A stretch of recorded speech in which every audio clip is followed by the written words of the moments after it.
Welcome back to another episode from the Optimal Body Podcast. I'm Doc Jen. And I'm Dr. Dom. And today we're going to go over ACL injury, surgery, recovery, prevention, what you can do to really start to support your body, and what this ACL actually does within the body.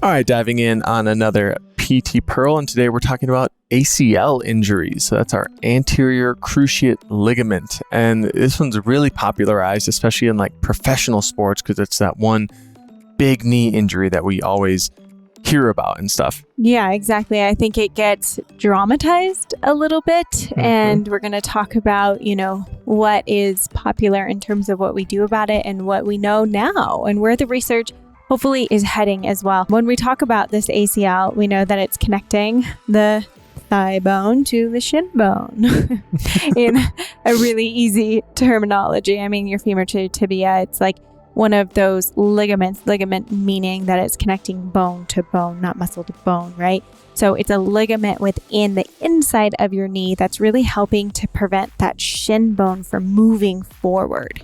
So yeah, the ACL being one of those major ligaments of the knee. We have the ACL, the PCL, the LCL, the MCL, but they're just kind of these four major ligaments that give us good end range stability forward, back, side to side in that knee, because it's kind of on an island on its own where it only bends forward and back and does a little bit of this rotation, but essentially our ACL is preventing that tibia or that shin bone from translating forward. Say anytime our quadricep fires, the ACL is one of the structures that kind of keeps that tibia from moving forward when the quad pulls on it. And it's just helping to keep that stability in rotation. And when we look at it, we have degrees of ACL injury.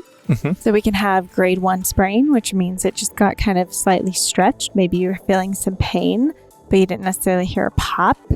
It's just that, it's a sprain.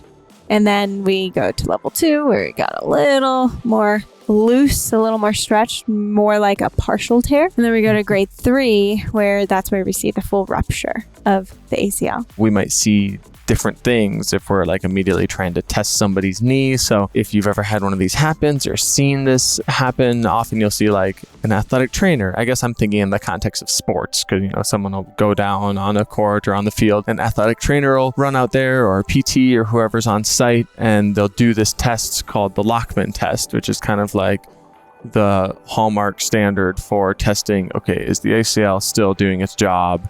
And you basically bend the knee a little bit and pull on that lower leg segment to see if that tibia or that shin bone is shifting forward.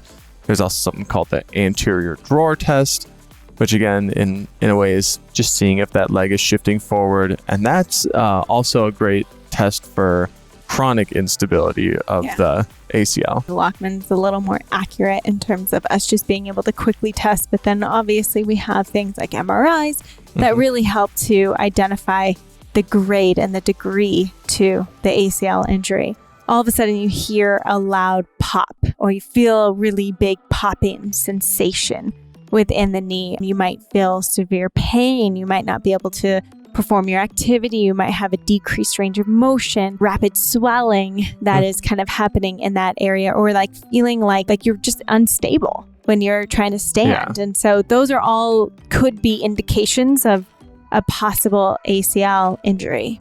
People who might be at a little bit higher risk of this type of injury, I mean, we see it in certain sports, different sports that have a lot of lateral movement, sports that have collisions or contact. Again, one place we see it a lot is in football, if you're tackling someone, or soccer, if you slide and hit somebody's legs out in the wrong direction, certain forces can be a factor in tearing the ACL. And it's not always sports. I did have a friend once whose mom tore her ACL doing the stanky leg at a dance. So Stop it. So if you break it too hard down on the dance floor, you are also at risk. Really, it's pivoting along a leg that's not very bent, right? Where it's a very slight bend of the knee rotation, kind of having that foot planted and then changing direction that way. For the longest time, we've always thought, oh, the ACL is gone. We have no stability now. There's nothing else there that's going to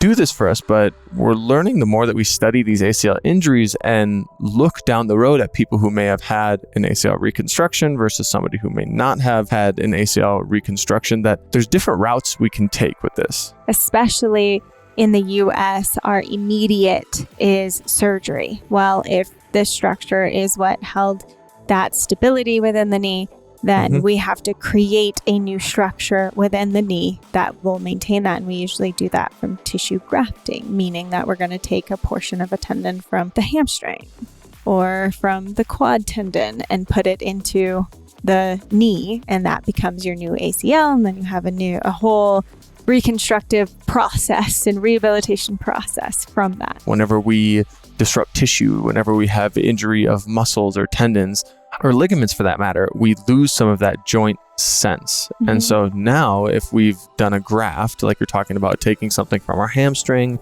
or our quad tendon, are we disrupting fibers elsewhere that might potentially affect how our hamstring operates? The strength of our hamstring on the side we took that graft from, is that going to impact things? So what we notice is the neurologic training that we need to do in order to get that injured side back into operating condition. A lot of the times we just thought, we need that quad strength back. We need to strengthen the quad. Even if the quad gets as strong as it needs to be, as strong as the other side, is it firing in coordination with all the muscles of the other leg? We actually have seen studies now where we have similar outcomes from non-surgical, so not getting that ACL reconstruction, and surgical outcomes in terms of pain, in terms of symptoms, function, return to sport, quality of life, and even talking into knee OA. I mean, it used to be the thought process was you have to get a reconstruction of that knee or else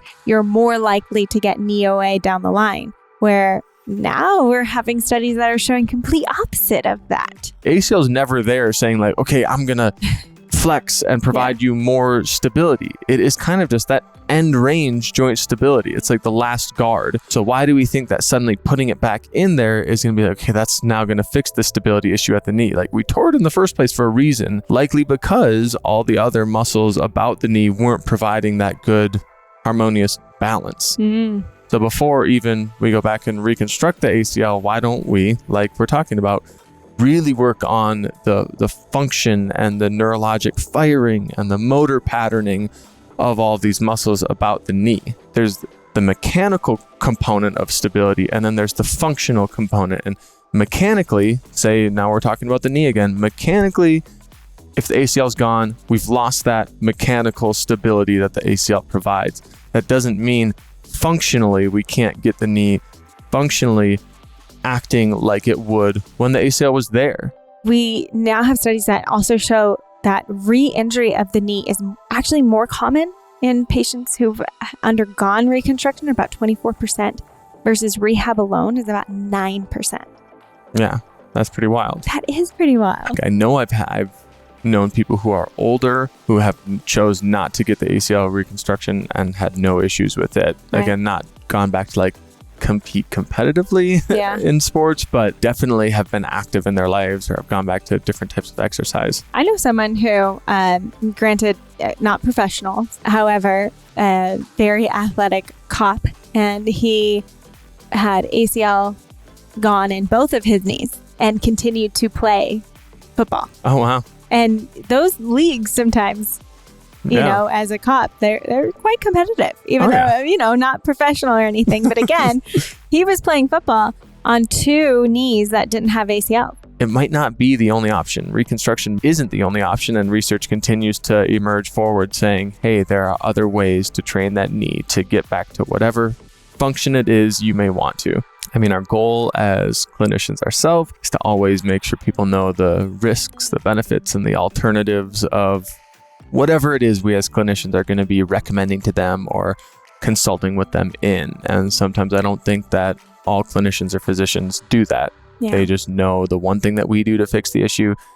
Here's your option. So always know going in that you have a license to ask questions. You have a license to continue to learn more about your options, and that's your decision to make with input from the providers around you, not choosing from the decisions that they lay before you. There's a little bit of controversy, I feel like, in the ability to allow your knees to fall into valgus, right? Oh, yeah. And that's one of the mechanisms of injury, is that knee falling inside. And we have many studies that show, and we as PTs are always working to like, oh, are you getting knee valgus when you're jumping or single leg squatting or doing anything? And we're measuring that to get back to sport and prevent injury, right? Or prevent ACL injury. Yeah. And there was actually, interestingly enough, a study that showed no significant difference between getting injured and not getting injured, looking at women in particular for that inward knee motion. But they only looked at two things. And this is where it's like, well, we're not looking at the whole capacity of things still. So they looked at double leg drop down,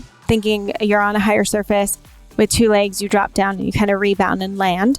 So you might have had some knees coming in toward each other on that rebound, or single leg squat and having your knee come inward. The reason that we're kind of broad with these exercises and explanations as well is because honestly, you should be working with a professional. You should be working with a physical therapist in person to determine what your individual body needs and the progression for you.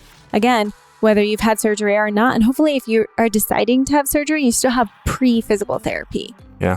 And then have the surgery and then have post-physical therapy. It's just so important to continuously retrain the brain of how those muscles are working and how you can recover better. Thanks for joining us again for another PT Pearl all about the ACL. Comment below with questions, comment below with thoughts, any topics you want us to do in the future, and stay tuned for future PT Pearls.